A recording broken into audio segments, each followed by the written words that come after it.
Good morning, good afternoon, good evening, folks. Michael Zuber, one rental at a time, back with his good friend, Mr. Dan Bird, who's teaching him a new language. Thanks, buddy. How you doing? Pretty good. How are you? I'm doing well. So I thought what we'd do is we'd look back at last week, remind folks of what we decided to do, and then talk about your newsletter for next week. What do you think? Sounds good. I want to touch on a couple of other things too, some of which was in the newsletter. Very cool. So if I remember our conversation last week, we looked at a couple of stocks, but the net was going to be a dicey week. We don't know which way it's going to go. So let's just stay cash and do nothing, which turned out to be a pretty safe move, I think. So I think that was the right answer last week. What do you think? Yeah, I agree. It was a very volatile week. There was a lot of whipsaw back and forth. I'll show you the chart, what it looked like, but it was up one day and down the next, and up the next day and down the next. And we ended Friday with a nice rally. Even more than that, I think we saw 1,000-point move on Monday or Tuesday. It went all the way down, spiked back up. And the reason I'm glad we did nothing is because that kind of movement would have most importantly taken out any stops that I had pretty much in any other. That's right. It would have taken out the stops, and then it would have just screamed higher after that. Yeah, so I would have been, which is by the way is very frustrating. Yep, frustrating. However, it's part of the discipline. No, I would have.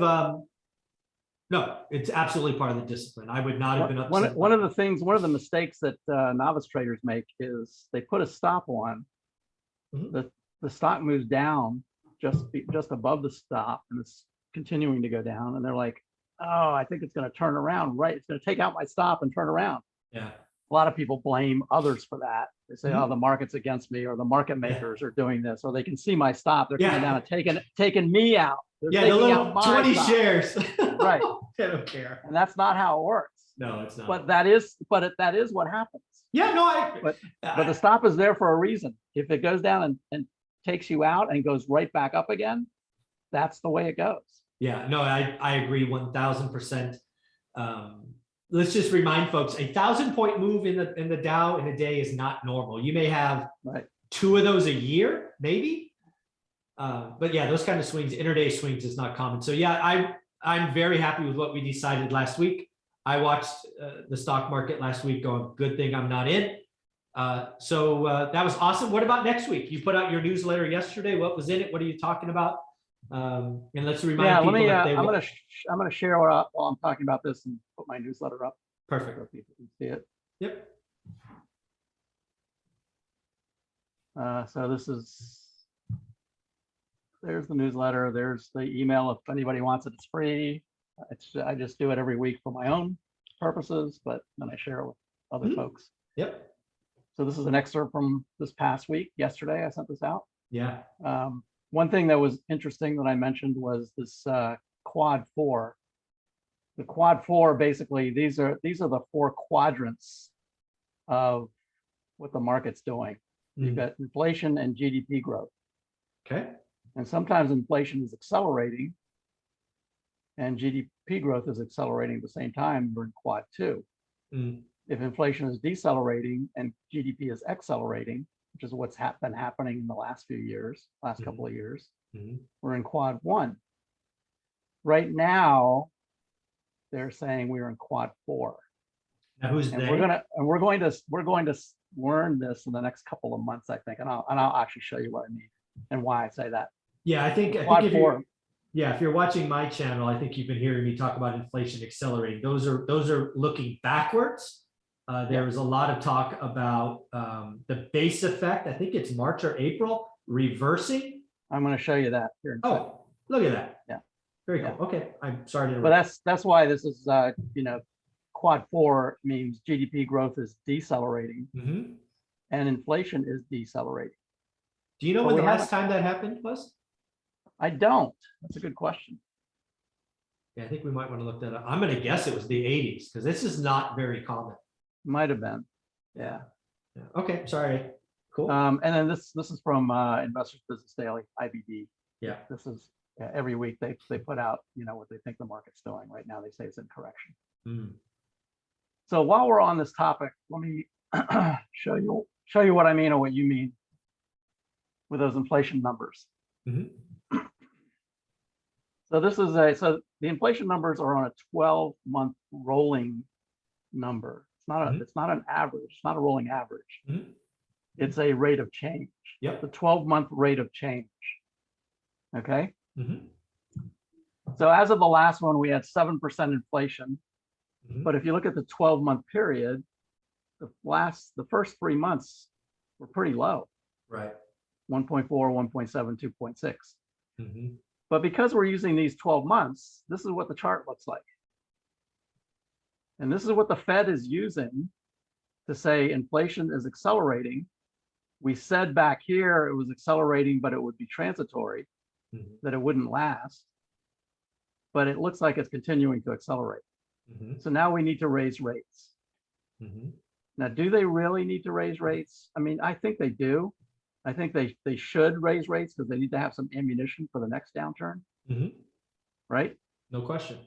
But is it going to be 7 rate hikes like Jamie Dimon says? I'm sure Jamie Dimon would love for it to be. Yeah. Because it helps banks. Yeah. Banks make money. Yes. Mhm. Right. But I don't think it's going to be. And I'd be surprised if it's even 4. Really? And here's why. So Okay. keep this in mind. This is a rolling 12 months. Mhm. So our next inflation number will be on February 10th. Mhm. All right. And that will be for the January month. And just so people are clear, when you're saying inflation here, this is obviously the CPI. CPI, right? Core CPI in Mhm. particular. Okay. That's right. But this is the number that they quote and the news media quotes. Yeah. The last one was 7%. We just talk about all different inflation gauges on my channel. I just wanted to know which one specifically. Yeah, Yep. that's right. Okay. All right. So let's take a look at what it will look like when these 3 small numbers roll off. Okay. Right. Mhm. So in April, these numbers are going to roll off, and this is what the chart's going to look like. Yeah, this is actually something that I believe Powell. So this is my sneaky suspicion. Powell sees this. Powell knows already. He wants to raise ahead of this. That's and right. then point to this chart saying, see, I was right. That's exactly why I don't think there's going to be 4 rate hikes next year. Well, that's interesting because I do think there will be 4. I don't think there will be 7, but I think there will be 4, mainly because of what else you said. He wants to have ammunition. He can't be sub 1%. He wants to have ammunition. I think there'll definitely be at least 2. But then this next one I'll show you why I think it won't be 4. Okay. But you're right. Powell already knows this. Oh, yeah, of course. Powell knows that these 3 numbers are going to roll off. Mm-hmm. He knew it back here when he said inflation was transitory, and everybody was laughing at it. He knew what this was going to look like. Yeah. Now, if you look at this chart, now remember, this March one will roll off in the April report. Correct. Right.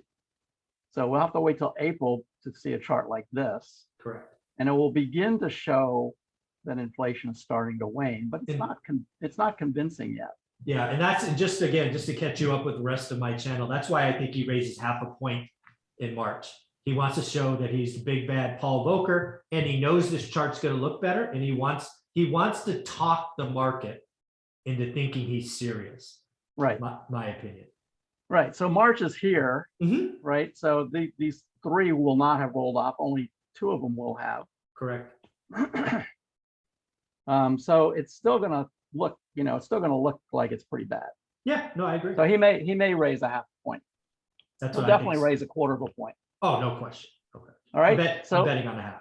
Let's see. Now let's see what happens when we get down to October. Mm-hmm. Okay. Getting closer to Q4. Hmm. All right. These will roll off at that point.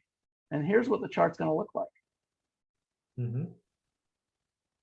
Now Powell is going to say, and it probably won't be all the way in September. It probably won't all be all the way over here. Mm-hmm. It'll be sometime, I think, in May or June timeframe. Okay. You're going to see a chart like this, where it looks like inflation is crashing back down again. Mm. At the same time, the market is going to look at this Mm-hmm. in Q1 and continue to fall. Mm. So Powell is going to say right around here, he's going to say, look at that, we did our job. We got a half a point, maybe 3/4 of a point. Maybe the second one will be a quarter of a point. Yeah, for sure. Because I think you'll still do 2. Yeah. But I think that'll be the end of Yeah, I think he get again. I don't think he'll go more than 2. Yeah, so I actually think he gets to 1%. However, he gets there, whether it's 4 or 3, right? A half Maybe. and 2 quarters. Yeah, I don't think he stops. Again, I think he goes an extra raise to show he's serious. Because I think I believe at the end of the day, Jerome Powell's a human being, is not a robot. The last thing Powell wants to be remembered for in the history books is being called the transitory guy. He knows that Paul Volcker is celebrated for breaking the back of inflation, and he wants to get the transitory nonsense off his resume. Right now, he's the transitory guy. Right now, Greenspan, he's the irrational exuberance guy. So that's I believe Powell's going to go one extra move because he doesn't want to be that guy. I don't disagree with that. I think once we get, in Q3 or Q4, he will be the transitory guy. Everybody is going to say, wow, he was right. I don't think that's what people are going to say. So everything in this red box here is estimated. Yeah, from Fannie. Right. And I put these numbers in. Okay. But the 6.6 down here is from Fannie Mae. They're projecting 6.6 average inflation by the end of 22. For 22. Right. Yeah. So yeah. So these numbers do average out to 6.6. However, however you get there at averaging 6.6. I got you. So I don't know if it's going to be 7.2. Okay. In January, which will be reported on February 10th. Yeah, it's right around the corner. But whatever it is, I am going to input the actual number. Okay.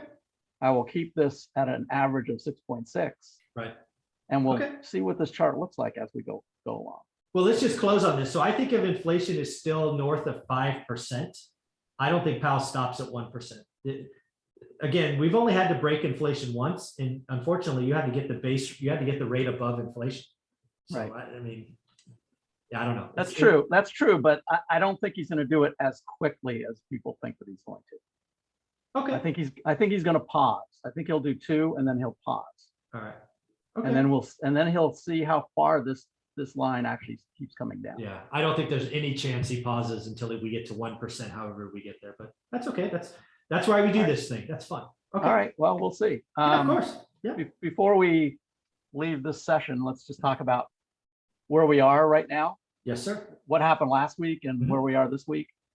So here's this is the NASDAQ 100 for last week. Okay. You can see all the churn. Yeah. Basically went sideways, but it was huge swings. Yeah. One day to the next. I'm so glad I was not in the market.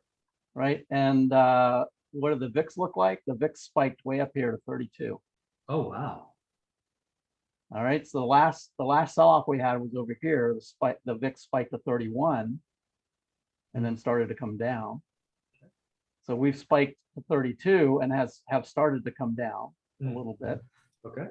So right now we are right back. This gray line is the 200-day moving average. That's a critical line that most of the big institutions will look at. That and the 50, which is the red one up here. So they're looking at that 200-day and seeing that we've already gone below it. Here's the NASDAQ.